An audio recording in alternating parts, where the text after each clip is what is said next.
विजय एकादशी व्रत की पूजा विधि।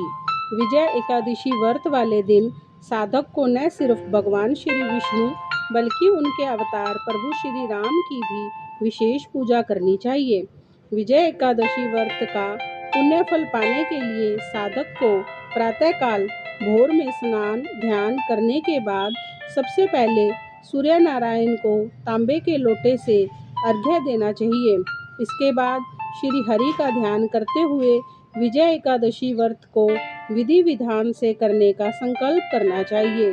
फिर अपने पूजा घर में जाकर श्री हरि को पीला चंदन और केसर आदि का तिलक लगाना चाहिए। इसके बाद पुष्प माला पीले वस्त्र धूप दीप मिष्टान फल आदि अर्पित करके विजय एकादशी व्रत की कथा का पाठ और भगवान विष्णु के मंत्र का जाप करना चाहिए।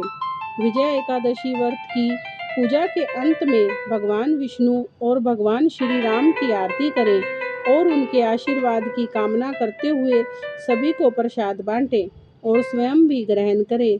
इसके बाद पूरे दिन फलाहार करते हुए अगले दिन शुभ मुहूर्त में विजय एकादशी व्रत का पारण करें। जय श्री भगवान विष्णु। विजय एकादशी का शुभ मुहूर्त। पंचांग के अनुसार विजय एकादशी का व्रत जिस फागुन मास के कृष्ण पक्ष की एकादशी को पड़ता है वह पावन तिथि 12 फरवरी 2026 गुरुवार को दोपहर 12:22 से प्रारंभ होकर अगले दिन 13 फरवरी 2026 शुक्रवार को दोपहर 2:25 तक रहेगी। इस तरह उदया तिथि के अनुसार विजय एकादशी का व्रत 13 फरवरी को ही रखा जाएगा।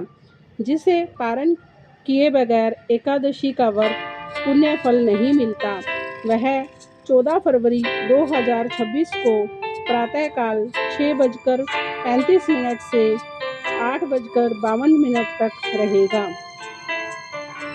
भगवान श्री विष्णु की कृपा पाने के लिए एकादशी व्रत का बहुत महत्व माना गया है। यह व्रत हर महीने के कृष्ण पक्ष और शुक्ल पक्ष की एकादशी तिथि पर रखा जाता है, लेकिन इसका महत्व तब और भी ज़्यादा बढ़ जाता है जब यह फागुन मास के कृष्ण पक्ष में पड़ती है और विजया एकादशी कहलाती है। हिंदू मान्यता के अनुसार श्री हरि की कृपा बरसाने वाले इस व्रत को विधि विधान करने से साधक के जीवन से जुड़ी सभी बाधाएं दूर होती हैं और वह जीवन के प्रत्येक क्षेत्र में विजय प्राप्त करता है। आइए विजय एकादशी व्रत की पूजा विधि शुभ मुहूर्त और धार्मिक महत्व को विस्तार से जानते हुए हम इस व्रत का पालन करें। जय श्री कृष्ण।